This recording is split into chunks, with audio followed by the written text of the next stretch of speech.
Lazer ablasiya əməliyyatı zamanı çox yanaşı bir prosedur icra edirik. Mini flebektomiya dediğimiz, hansı ki bu varadi flebo ekstraktor adlanan cihazlar, alətlər vasitəsilə lazer əməliyyatının davamınca əgər total evlə əməliyyatı etmiriksə, mini fleb əməliyyatı ediriksə, bu əməliyyatın ən əsas özəlliyi məsələ bu flebo ekstraktordur. Bir sıra hallarda lazer əməliyyatı ilə yanaşı həmin genişlənmiş qıvrım damarlar mini fleb zamanı kəsiklərlə və o zajim dediğimiz xüsusi sıxıcılarla birbaşa aradan kaldırılır. Bu texniki olarak yanlış bir taktikadır. Bu şekilde mikro flebektomi adlanan əslində metod yoxdur.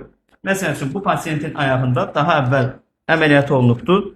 Burada biz həmin çapıq izini görürük. Mini fleb adıyla aparılan çapıq izləridir. Eyni qaydada burada da görə bilirsiniz. Tikiş izləri də var, kəsik izləri də var. Əslində bu əməliyyat bu şəkildə deyil də bu alətlə görülməli idi. Belə olan halda hər hansı bir iz qalmayacaqdır. Ona görə də xəstələr müraciət edərkən bu kimi xırda detalların hər birini nəzərə alması lazımdır və əlimizdə olan Varadi fleb ekstraktoru Almaniyanın Esclave firmasınındır.